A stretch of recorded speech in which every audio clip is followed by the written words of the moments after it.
Karitan seorang manusia andui tahuaya tentua hirup sangsara hayang lumha ku jalan muja.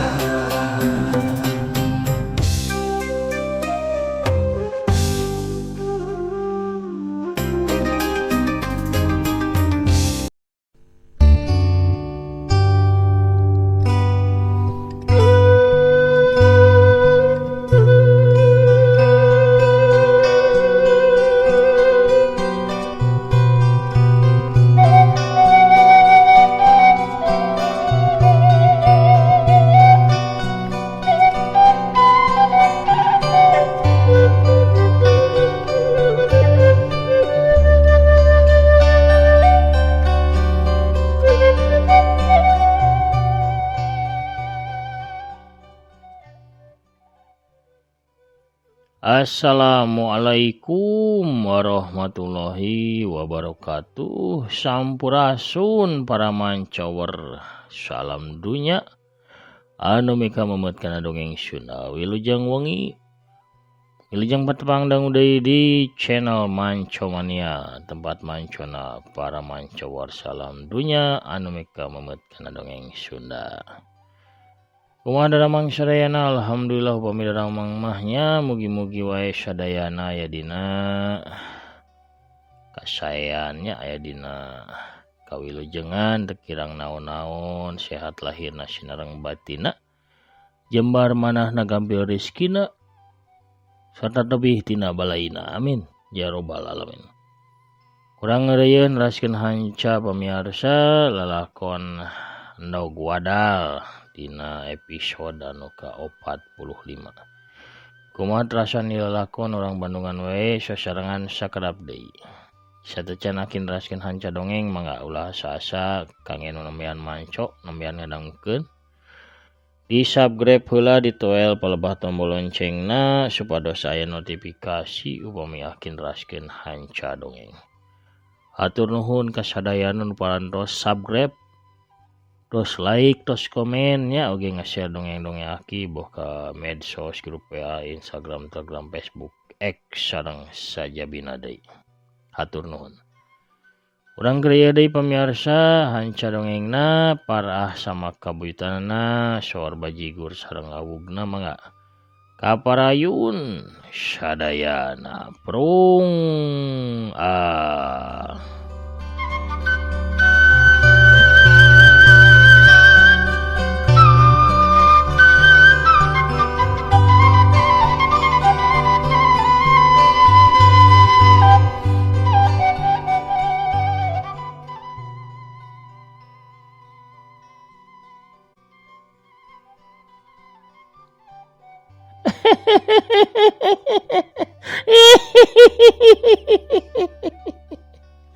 Awaniana najin kohod rek ngarebut ieu budak.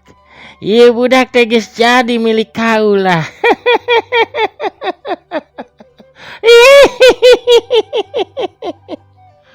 Bah kohod kerung tapi tuluy manehna nyarita. Sageunah bae anjeun ngaku-ngaku. Sakabeh makhluk di alam dunya mah yo lain bogana makhluk deui tapi na bogana Gusti anu maha kawasa. Kasup kaula oge jeung anjeun demit. Anjeun nangtang ka kaula kohod. Anjeun teh geus bosen hirup di alam dunya, ha?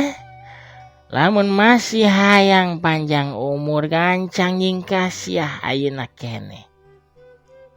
Balik ka itu ke tempat anjeun atawa anjeun bakal sakalian bae dibawa ku kaula.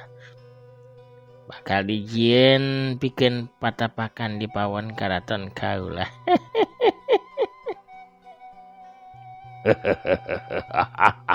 Sangeunahna anjeun nyarita dedemit. Masalah pati mah ya ukur Gusti anu nangtukeunana. Anjeun anu kudu nyingkah ti raga ieu budak. Atawa anjeun bakal dimusnahkeun ku kaula. Tembal bah kohod taya kasieun. Dewi gegerem tuluy awakna ngalayang. di luhureun ranjang. Blesat ngadadak Dewi ngablesat. Bari dua leungeunna ngarah kana beheungna Bah Kohot. Keup bae Bah Kohot teh dicekek ku dua leungeunna Dewi. Bah Kohot eleugeg bari dua leungeunna nyakal kana pigelang leungeunna Dewi. Sanajan leungeun Bah Kohot jauh leuwih badag dibandingkeun leungeunna Dewi, tapi Bah Kohot teu bisa ngaleupaskeun cekekanna Dewi. Bah Kohot katampo kunyam-kunyem tuluy niup kana beungeutna Dewi. Fuh, ya, fuh. Ah! Dewi ngajerit cekekanana harita. Leupas tuluy awakna macleng ka tukang labuh kana luhureun ranjang. Bah Kohot ngusapan beheungna anu karasa nyeri. Bari tuluy ngatur napasna. Tuluy Bah Kohot kunyam-kunyem deui mapatkeun deui jang nyawokan panyinglar juri. Fuh! Bah Kohot niup deui ka arah Dewi anu harita ngadepong dina luhur ranjang. Dewi ngablesat kana langit kamar, leungeun jeung sukuna nempel kana langit kawas cak-cak. Rep! Panonna buringas neuteup ka arah Bah Kohot.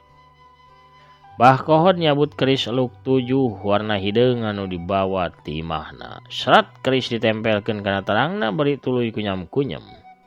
Saterusna eta keris teh diacungkeun ka arah Dewi.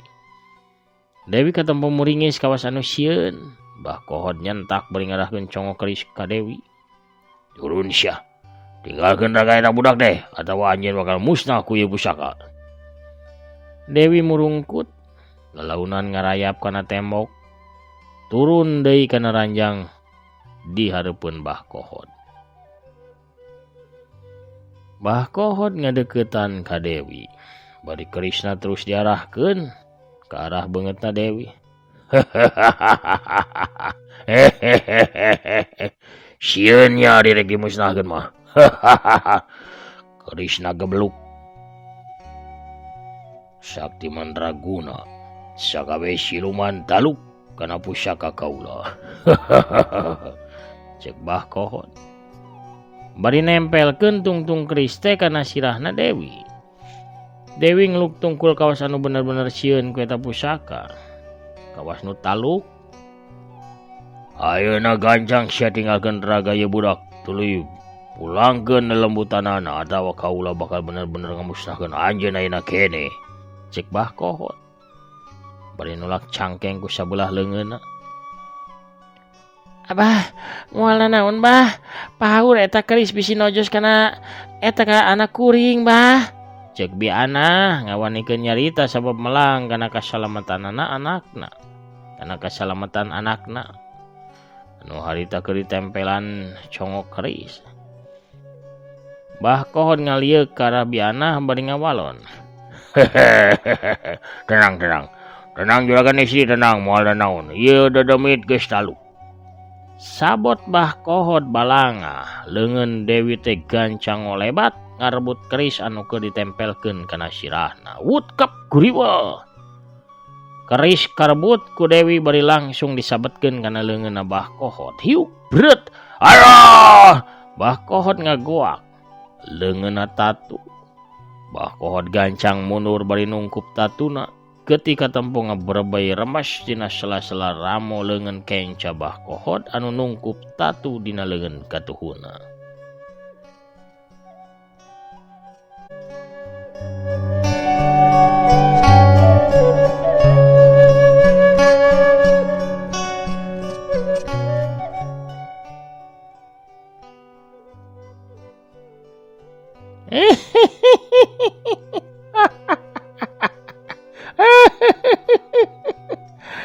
Disangka kaula sieun meureun ku cocolek tarasi model kieu.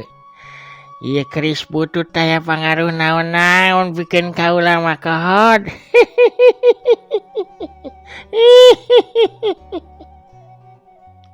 Cek Dewi anu karaksukan tuluy dua leungeunna teh melangkungkeun kerisna Bah Kohot.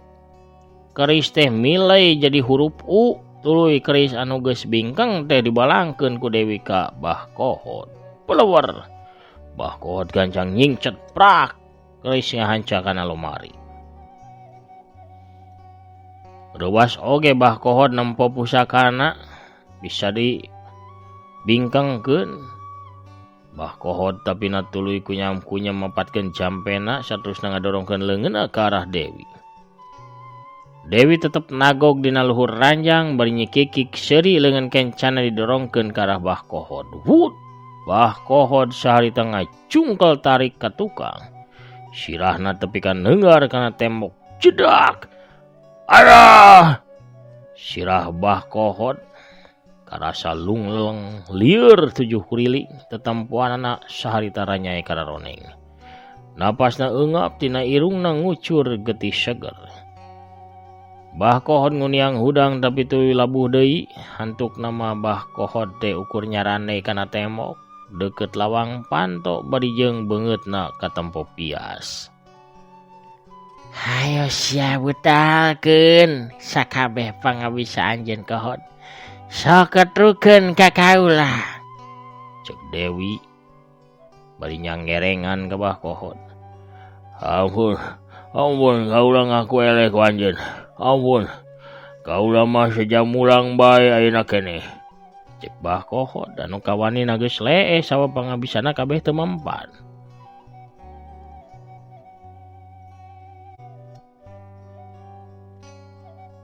Keris pusakana oge teu pangaruh naon-naon ka siluman anu ngaraksukana ragana Dewi.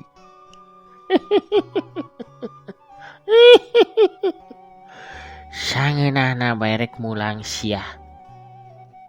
Apanan geus eleh mah babaris ya hayang mulang. Ceuk kaula ge anjeun bakal dibawa mulang ka tempat kaula pikeun dijadikeun patapakan pawon karaton kaula. Ampun. Kaula ulah kumaha ulah dibawa ampun. Ampun, kaula menta hirup ampun. Cek Bah Kohod lumengis menta dikarunyaan. Ampun pikeun anjeun Kohod. Cecapkeun bae jampe paeh anjeun ayeuna. Sabab ayeuna keneh anjeun bakal dibawa ku kaula. Rengse nyarita kitu. Dewi ngagajleng ngarontok ka Bah Kohod, dua leungeunna langsung nyekek kana beuheungna Bah Kohod. Bah Kohod satekah pola hayang ngalupaskeun cekekanana Dewi, tapi leungeun Dewi kawas gegep badag anu nyapit pageuh kana beuheungna hese pikeun dilepaskeunana.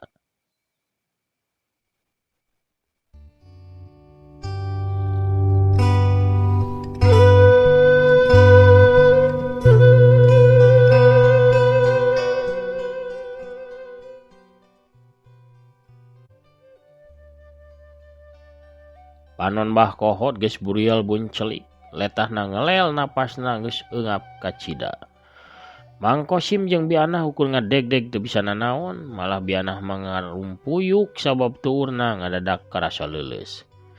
Dina kaayaan anu genting kitu, ngadadak saurang jalma make baju koko bodas sarta ditotopong hideung muncul di hareupeun panto kamar. Kadenge sorana nyentak bari leungeun katuhuna ditempelkeun kana tarangna Dewi anu keur nyekek ka Bah Kohod. Nyinggah anjeun makhluk laknat, nyinggah.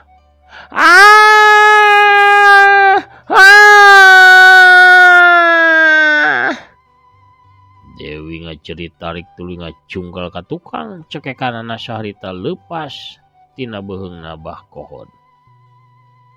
Arman, hidup datang jang, Arman. Bianah ngagero tuluy maksakeun hudang, gabrug bianah ngagabrug nangkep jalma nu anyar datang antaya lian Arman, anakna sorangan anu kakarak datang. Untung hidup teh kaburu datang man. Tulungan adi hidup man. Wayahna tulungan si Dewi itu. Ieuh, cenah mah lelembutan teh rek dibawa ku eta jurig teh. Cek bianah hariweus. Keun mak. Man lebih heula bae. Wios Arman anu mayunana mak. Walon Arman bari ngaleupaskeun tangkeupan indungna. Bianah mundur deui sedengkeun Arman menerkeun heula kopea hideungna anu rada dengdek tuluy maju salengkah. Saha anjeun? Sata makhluk ti mana? Kumaha wani ngaganggu ka adik kuring. Cek Arman bari neuteub seukeut kana panon Dewi anu ngapurileng bodas kabeh.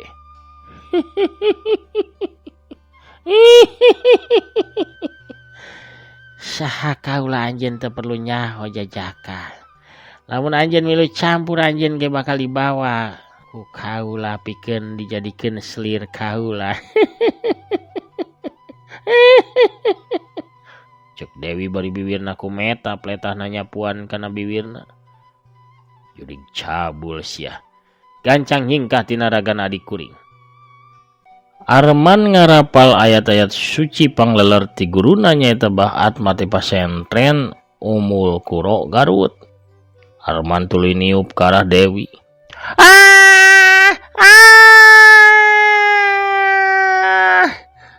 Dewi ngajerit cungkal, Dewi ngacungkal ka tukang.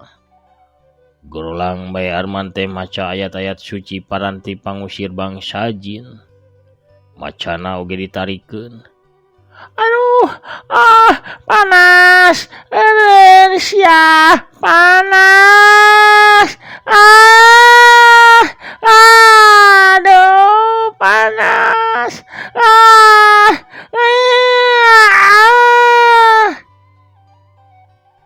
Dewi adu glajar dina ubin bari dua leungeunna nungkup ceulina. Arman terus babacaan malah mah macana tamah tarik. Dewi beuki kocak dengek bari awakna kekejetan. panas, aduh, ampun, panas, panas ya, aduh, kaula teu kuat, panas, Kulahek? Dewi teh ngadadak mulahek. Teusik malik deui kawas anu kapiuhan. Arman neureun babacaanana sakadapan jempling. Arman tuluy ngadeukeutan ka Dewi. Dewi dipayang ku Arman tuluy disarekeun dina luhur ranjang. Bi Anah jeung Mang Kosim gancang nyampeurkeun. Arman atuh gancang munjungan heula ka Mang Kosim jeung Bi Anah. Da bieu mah can sempet.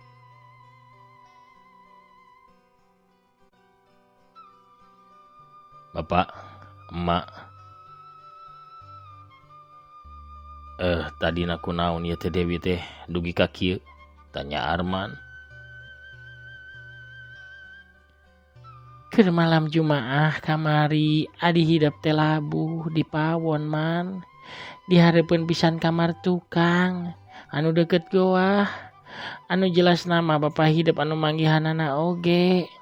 Nu ngawalon teh Bi Anah, sedangkeun Mang Kosim mah kaleka ngahuleung kawas anu loba kamelang.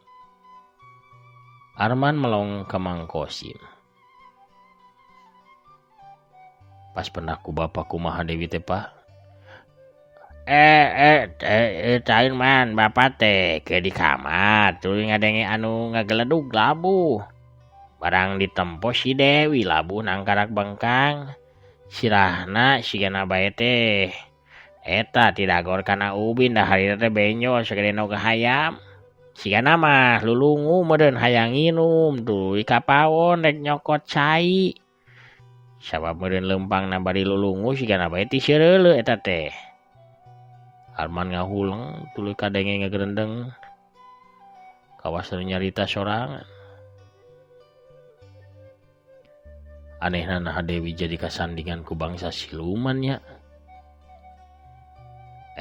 Ulah aneh man bangsa nu kitu mah apanan pagaweanana oge purah ngaganggu manusia sangkan imana coplok. Tuluy sieun sada nurut ka bangsa siluman. Cek Mang Kosim kawas anu heueuh we nyaritana teh. Padahal dirina sorangan bengkok sinembah muja ka bangsa siluman. Nya Pak, kitu saur Bahat mah oge, tapi urang ulah sieun sabab manusia makhluk anu mulia. Cenah hidup teh minggu hareup rek mulang teh man tapi geuningan norojol ayeuna. Cek Bi Anah. Nya tadi nama Arman teh badewi minggon payun mak. Tapi di piwarang enggal-enggal ku bah guru saurna enggal mulang we. Sameme wengi Jumaah saurna margi Bahat mah teh kenging ilapat pami kulawarga Arman di lembur Kenaku kararepetan gitu saurna teh. Nyawai geningan nyampak di dieu Dewi teu damang mah. Syukur pisan atuh mam hidup mulang teh mamah bungah pisan buktina hidup bisa meruhkeun eta jurig mate jadi regreg aya hidup mah man. Abah mah ieu teh bade permios bae ieu teh juragan. Kadenge surabah kohot cumarita di satu kangen Mang Kosim.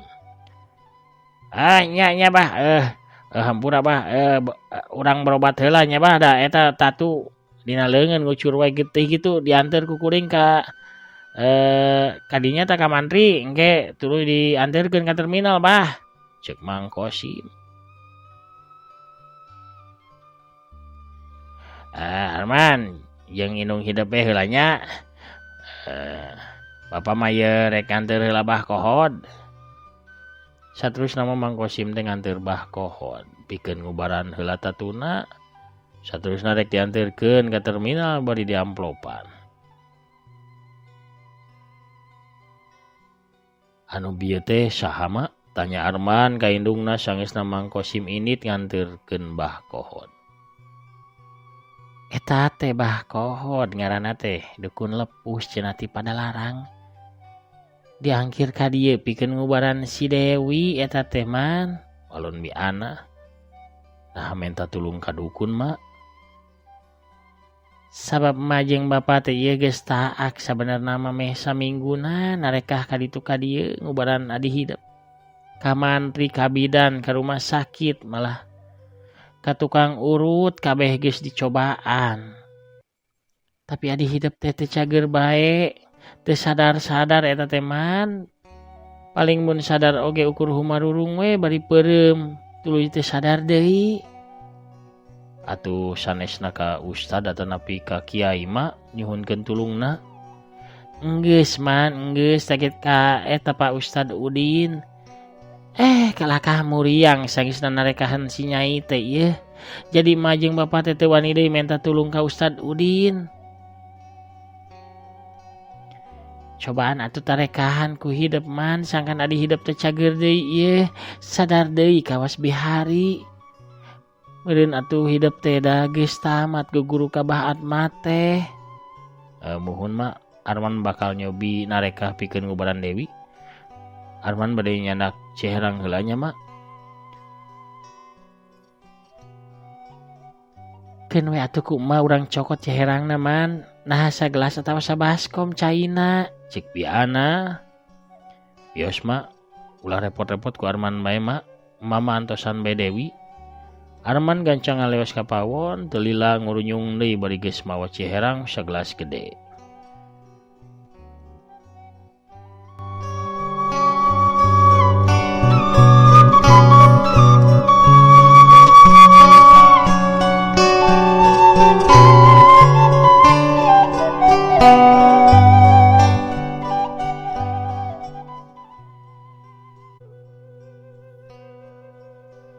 Arman sila meneko gelas dituna di hareupeunana. Tuluy Arman babacaan maca ayat-ayat suci Al-Qur'an. Bari tuluy ngawatek ilmu batin anu diajarkeun ku Bahat mah anu jadi guruna. Gelas ditiupan ku Arman 3 kali. Saterusna lalaunan diinumkeun ka Dewi. Dibantuan ku Biana. Cai oge diceuceuhkeun kana embun-embunana sarta beungeutna Dewi. Teu lila Dewi teh ngulisik lilir nyah panonna beunta. Dewi, hidup eling wi. Alhamdulillah ya Allah. Wi, ieu emak. Ceuk Biana bari semu ngalima bakat ku bungah nempo Dewi bisa beunta deui. Dewi ngareret ka Biana. Mak, cek Dewi sorana harosos bari jeung laun pisan. Alhamdulillah Gusti. Wi, tingali itu lanceuk hidup mulang wi. Cek Biana bari ngusapan tarangna Dewi. Dewi ngareret ka Arman. Kang Arman, cek Dewi bari neuteup ka Arman. Nya Kang Wih. Wih sing sehatnya, cek Arman bari jeung seuri ipis. Panon Dewi tuluy nguriling nitenan kayaan di jero kamar. Sawaktu panonan neuteup kana foto Mang Kosim anu naplok dina tembok kamar, kaderes bareng jeung foto Nabi Anas sareng Arman. Dewi teh ngadadak panonna molotot tuluy ngajerit, "Ah, Bapak! Bapak! Bapak! Ah!" Ceuk Dewi bari tutunjuk kana foto Mang Kosim. "Kunaon wi? Aya naon ieu?" Cek Biana bari nangkep Dewi. "Bapak, tolong, Bapak, tolong, Bapak." Lenggerek Dewi teh ngalenggerek kapiuhan deui. Dina kaayaan kitu, ngadadak datang saurang awewe tengah tuh asup ka jero kamar atuh kabehan ngagebeg. Tuluy malik neuteup ka jalma nu anyar datang. Si horeng nu abus ka kamar teh saurang awewe tengah tuh. Di samping jangkung make kabaya beureum, leungeun kencana ngelek boboko sedangkeun leungeun katuhuna nyeklan nyiru anu disuhun dina luhur sirahna. Eleh punten ieu juragan istri oge aya si Kasep mulang geuning. Dede. Punten nya ibi cologog ieu. Ieu bade nawisan awug mumpung haneut keneh amis raos kareueut geura matak dedeyeun ieu awug ibi mah. Tah ieu kukurawu alias urap jagongna sok mangga raos geura ieu. Dah ieu teh waktosna ge kabujang sep sok mending ge jarajan heula. Dede. Pamiarsa mangga ieu nu bade ngaborong sok Bah Agus ka mana Bah Agus tah langganan eta teh. Wah, pamiarsa. Kuno rojolna bisarwiti urang cekapkeun heula dongengna dugi ka dieu.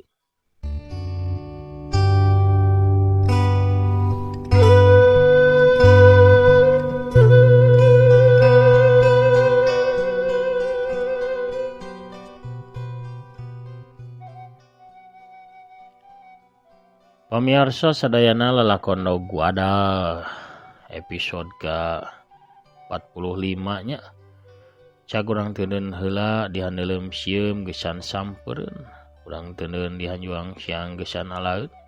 Urang samper deui engke di bagian anu salajengna pamirsa sadayana mugi wae sadayana nya paparinan kasehatan nya lancaran segala rupi urusan amin. Satacan aki amit bungkur nya sakedap bade ngabsen sakolebat nutos hadir di bagian kamari. Aya saha wae atunya bari ieu mah etang-etang yang sono. Aya Ucu Tosin. Terus aya Depi Yulia, Teh Nina Marlina, aya Kang Tajudin Pijit. Di Sumedang Teh Nuraini Silvina Dewi di Denpasar Bali makna teanya anu di Palihan Sumedang Kang Asep Suherman di Bekasi Aminatun Nun Pidoana Kang Dudi Suryadi oge di Bandung Kang Prabu Arjuna di Banjar Kang Agus Sumantri di Garutna Telhina Imut di Bandungna Tentan Ramadhani di Palihan Garut Teteh Tami Malihahnya Mancomania Ciamis Jawara Kopi Sakti Kang Setia Budi anu ti Tasikmalaya kitu oge Bu Dr. Yulina Belia ti Tasik. Aya Kang Ade Sukarna kasapuan di Ciares Bandung oge aya Ciracain. Blog sosial oge terus Kang Wel Incu Aki nya Kang Dang Sabur di Pontianak ka mana wae saurna yeuh. Aki nembe upload deui kumaha atuh nya da Aki teh pahibut sareng ieu dapur. Da moal tiasa nyumponan pangabutuh dapur nya sareng rumah tanggi upami ngandalkeun ti YouTube mah pamirsa. Kumargi kitu Aki rada sibuk pabaliut nya waktosna ieu teh sareng pakulian sareng padamelan pamirsa duh. Wih janten gitu hapunten wae nya upami salse aku Aki di geder sapertos biasana nya. Angdang Sabur ti Pontianak Kang Siti Nurhayati oge Kang Amin Aminuddin ti Garut Kang Wawan Setiawan ti Uni Emirat Arab Teteh Siti Rohma oge sareng Teh Esther Adelit Kakang Arik oge nya oge Kang Rastim Hajim sareng dia Gunung Karang di Sarawak Malaysia cenah Kang Darso PWK Suharmawan ya Dahar Suharmawan Teh Anita Parel Kang Dede Sulaiman Rikmar Firmansyah nya oge Tur nuhun sadayana nu tos hadir sakitu heula panginten anu tiasa kapiatur kinamit pungkur heula permioos